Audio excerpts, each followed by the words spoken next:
Si tu ne sais pas ce qui est bon, tu ne vas pas pouvoir consommer.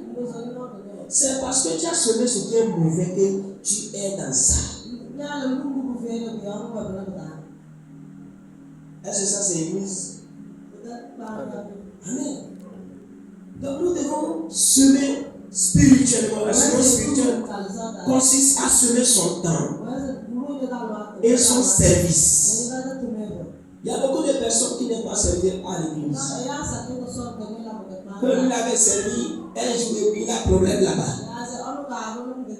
Donc maintenant, quand lui va dans une église, suffit qu'on lui donne une chaise. Il va chauffer la chaise. Et quand on dit Amen, on part. Il y a beaucoup de personnes qui sont là. Bien qu'ils n'ont pas eu de problème ailleurs.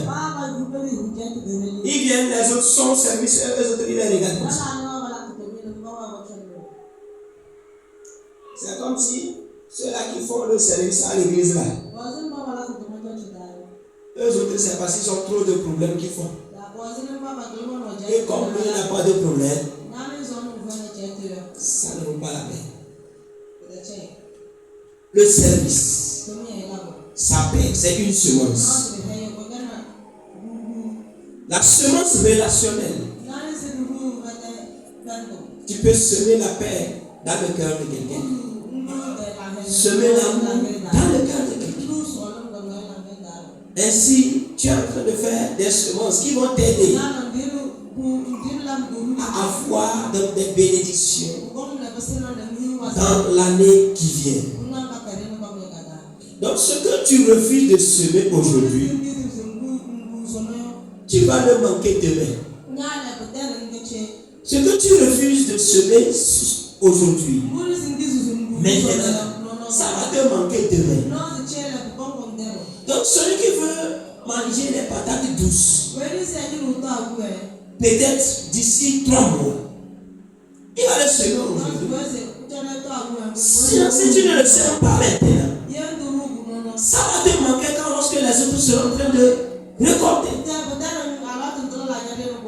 Je passais aujourd'hui et j'ai vu certaines personnes qui sont pris les bouts en train de déterrer les patates.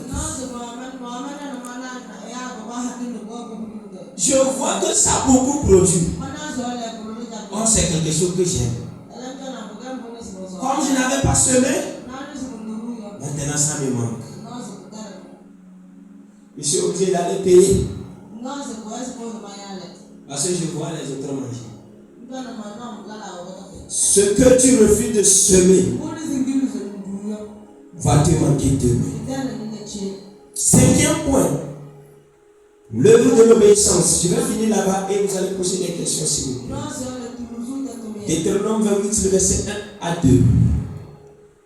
Deutéronome 28, le verset 1 à 2. Jean 14, le verset 21.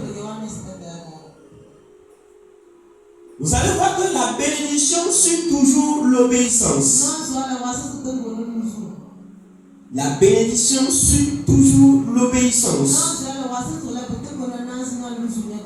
Dieu bénit toujours ceux-là qui sont ordonnés. En quoi nous devons donc obéir? Aux instructions reçues.